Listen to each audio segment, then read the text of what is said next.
سلام دوستان عزیزم. امروز میخوام براتون یک داستان بسیار زیبا از شاهنامه بخونم و امیدوارم شما هم مثل من از این داستان جذاب لذت ببرین و نظرتون رو برام بنویسین. بریم که داستان پر از شگفتی به دنیا آمدن زال رو بشنویم. سام نریمان، پهلوان بزرگ ایران، با همه آوازه و دلاوریش از بازی سرنوشت بی نصیب نمانده بود. سام هیچ فرزندی نداشت، ولی همسری زیبا داشت که از او باردار بود. سرانجام انتظار به سر آمد و فرزندی به دنیا آمد که در عین زیبایی موهایش سفید بود. مدتی از تولد کودک گذشت، اما کسی جرأت نکرد به سام حقیقت را بگوید. سرانجام دایه‌ای شجاع نزد سام رفت و او را از این راز آگاه کرد و به او گفت خداوند فرزند برومند و زیبایی به تو داده و از او خواست که ناسپاسی نکند و غمگین نباشد. اما سام که بسیار ناراحت شده بود، سر به آسمان برداشت و فریاد کشید و از خدا شکایت کرد که اگر من گناه بزرگی کرده ام مرا مجازات کن. این چه کودکی است و چرا فرزندی همچون اهریمن به من داده ای؟ در برابر بزرگان چگونه او را نشان دهم؟ این چه ننگی بود که بر دامنم گذاشتی؟ سام که بسیار خشمگین بود به سوارانش دستور داد آن بچه را از آنجا دور کنند و او را به البرز کوه ببرند تا کسی او را نبیند و سرزنشش نکند. سواران دو دل بودند. آنان گمان می کردند چنین کاری از سام ساخته نیست. زنان باور نمی کردند. همسرش ناباور و بهت زده ایستاده بود و درد در تنش می پیچید. آیا پاره تنش را به کوه می بردند؟ تا کنون کسی سام را اینطور سنگ دل ندیده بود. سنگ دل و خشمگین و شرمگین. سام از روی خرد دستور نمی داد. او نگران بود که دیگران فرزندش را اهریمن بدانند. اینک برای رهایی از این بدگمانی خود به کاری اهریمنی دست می‌زد. گویا اهریمن در جان سام خانه کرده بود. سواران ناچار کودک را به البرز کوه بردند. آنجا لانه سیمرغ بود و کسی به آنجا نزدیک نمی‌شد. سام در حالی که به سواران نگاه می کرد بر زمین افتاد. تاب ایستادن نداشت. به آسمان نگاه کرد و ناله سر داد. این چه سرنوشت نفرین شده است برای سام. پروردگار پاک از این کار سام خشمگین شد که آن کودکی که از رنگ موی خود خبر هم نداشت چرا باید از مهر پدر دور باشد و چنین ستمی بر کودک شیرخوار روا نبود. مدتی از این ماجرا گذشت. سام که از این تصمیم ناعادلانه خود عذاب می‌کشید بیمار شد. پزشکان از درمان او ناتوان بودند و سام فهمید این درد کیفر گناهش است. نوزاد بیگناه که در کوهستان رها شده بود از گرسنگی گریه می کرد و گاهی انگشتانش را می مکید. تا اینکه بچه‌های سیمرغ گرسنه شدند و سیمرغ برای پیدا کردن غذا از کوه به سمت پایین پرواز کرد و کودک را دید. اما خداوند که عدالتش بی پایان است مهر آن طفل را در دل سیمرغ نهاد. سیمرغ کودک را دید و او را به لانه اش برد و در کنار فرزندانش گذاشت. پروردگار به سیمرغ الهام کرد که از این کودک شیرخوار نگهداری کن که او فرزندی خواهد داشت که پهلوان جهان خواهد شد و از او نسلی به وجود خواهد آمد که نگهدارنده ایران زمین و ملک اهورایی خواهند بود. او را در این کوهستان به تو می سپارم. سیمرغ آن طفل را با گوشت حیواناتی که شکار می کرد پرورش داد و از او مانند فرزندان خودش نگهداری می کرد. روزگار گذشت تا آن کودک شیرخوار به جوانی سروقامت تبدیل شد و کاروانهایی که از آن اطراف می گذشتند او را بر فراز کوه می دیدند تا اینکه خبرش به سام نریمان رسید و سام تا این خبر را شنید همه درد و سختی های خود را فراموش کرد. یک شب سام خواب دید که سواری از پسرش خبر آورده است. سام تا بیدار شد خوابگزاران را خواند و خوابش را برای آنها تعریف کرد.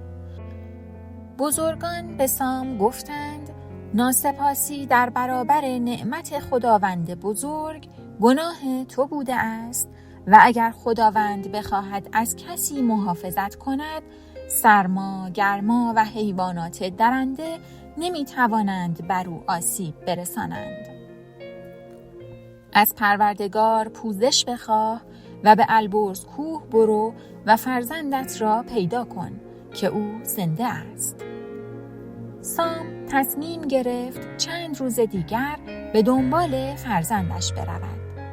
ولی آن شب دوباره خوابهای آشفته‌ای دید که او را به خاطر گناهی که کرده بود سرزنش می کردند و به او می گفتند تو چه پدری هستی و باید از خودت خجالت بکشی که نوزاد را به خاطر سپیدی مو در پای کوه گذاشته ای. سام با نعره‌ای از خواب بیدار شد و بیدرنگ سپاهش را آماده کرد و به سمت آن کوه بلند رفت و از آنجا به التماس و نیایش پروردگار مشغول شد و سیمرغ که او را میدید و صدایش را میشنید به پیش جوان سروقامتی که پرورش داده بود بازگشت و از او خواست که نزد آنها برود و گفت که نام تو را دستان میگذارم. من از تو همچون فرزندانم نگهداری کردم و اکنون تو را راهی سرنوشت می کنم. دستان غمگین شد و نمیخواست از سیمرغ جدا شود. اما سیمرغ گفت که این سرنوشت توست. می توانی بروی و هر وقت که بخواهی می توانی بازگردی. سیمرغ یکی از پرهایش را به آرامی کند و به دستان داد و گفت هر وقت که به کمک نیاز داشتی این پر من را در آتش بینداز. من برای کمک خواهم آمد. دستان به ناچار قبول کرد و بر بال سیمرغ نشست و سیمرغ او را برداشت و به نزد سام رفتند.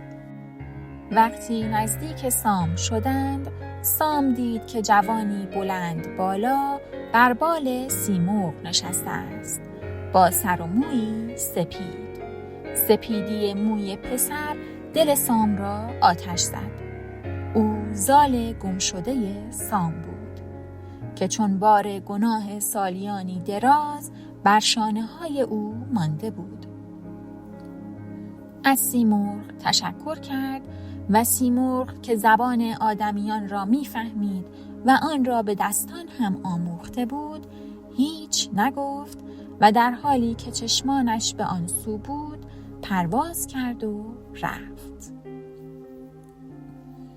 سام زال را در آغوش گرفت و بغضی که در گلویش بود شکست. سرش را بر شانه زال گذاشت و گریست و داستان رها کردن او را در میان گریه تعریف می کرد.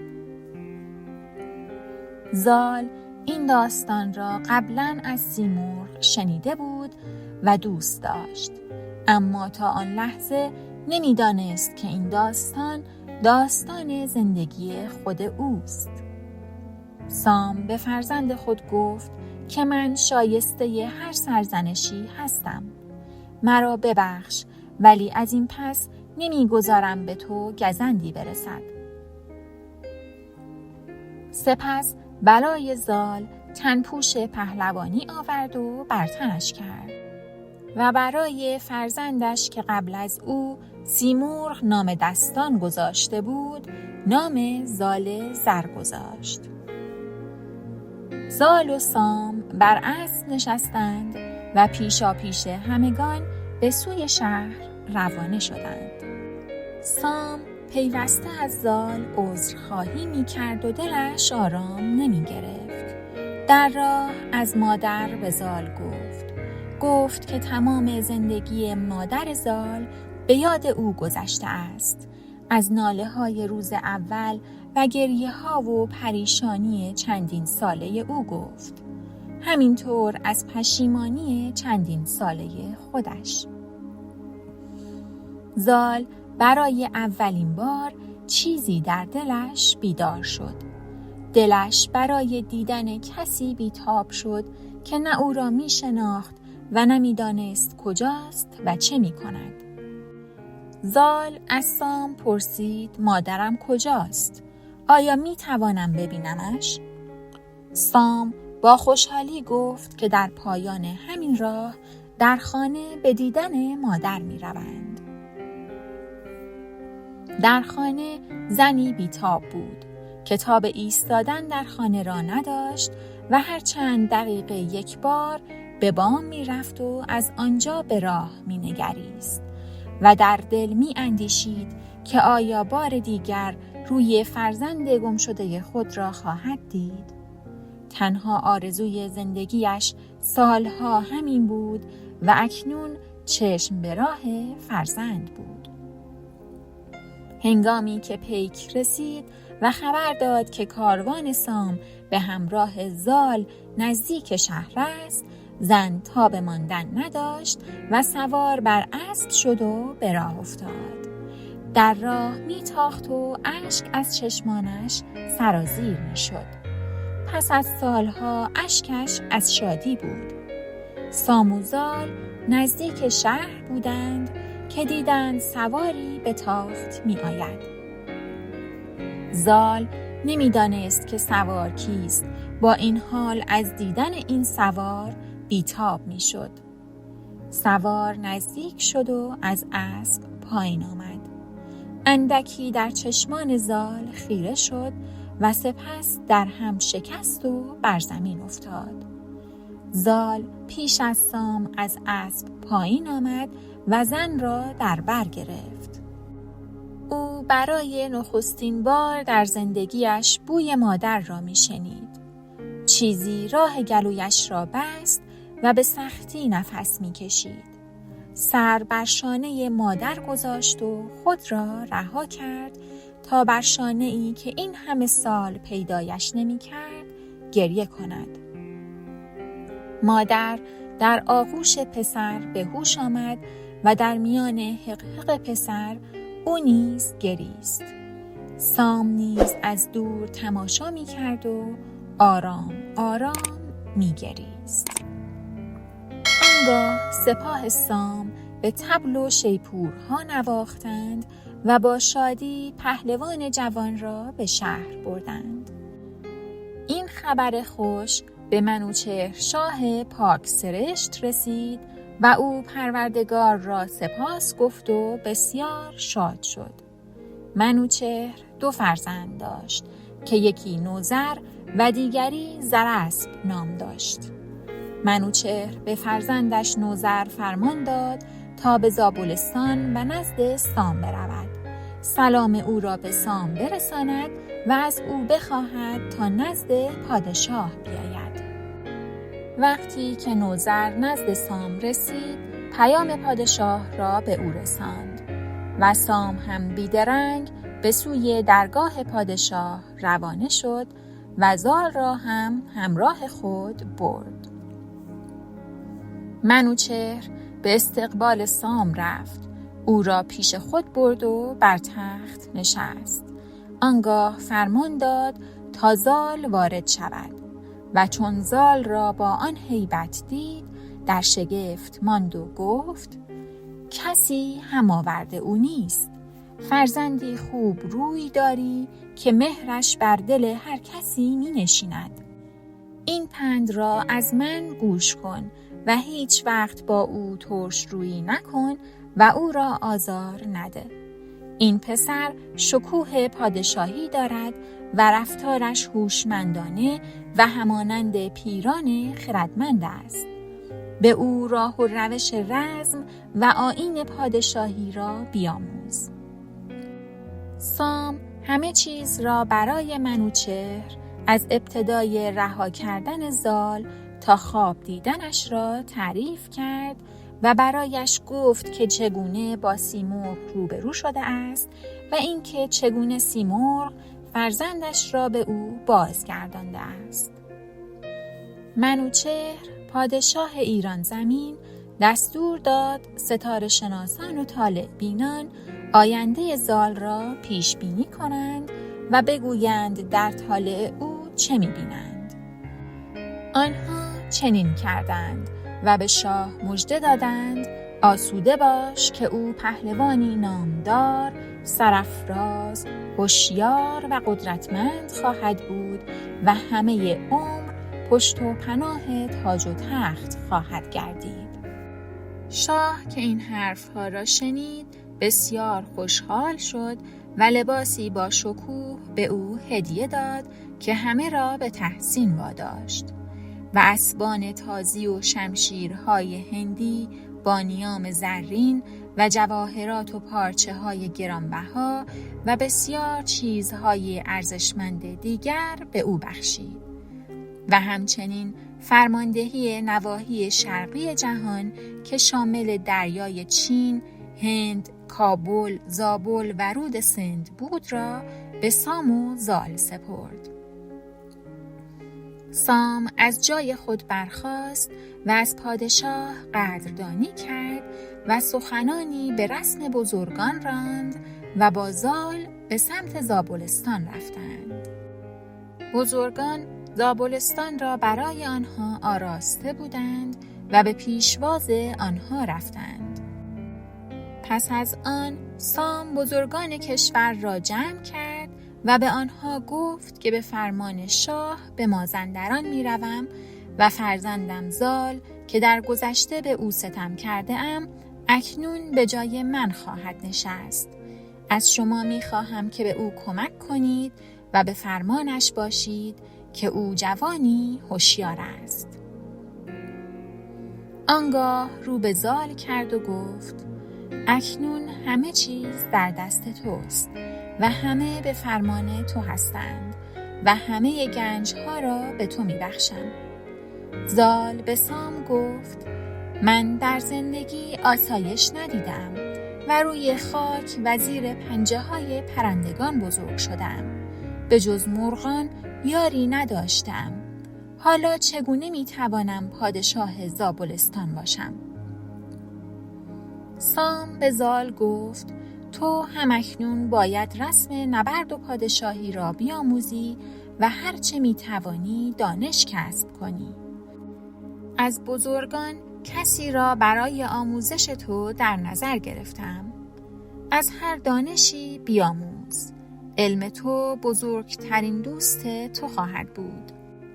آنگاه یکدیگر را در آغوش گرفتند و سام به او گفت که اکنون پادشاه زابلستان است و فرمان داد از هر کشوری موبدی آوردند که به آموزش او بپردازد.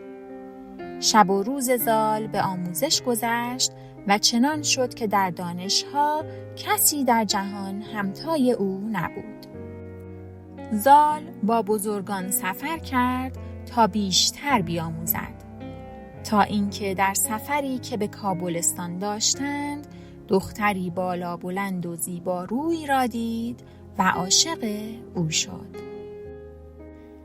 در قسمت بعدی داستان عشق زال و رودابه رو براتون تعریف میکنم. خوشحال میشم نظرتون رو راجع به داستان در کامنت ها بنویسین و لطفاً لایک هم یادتون نره.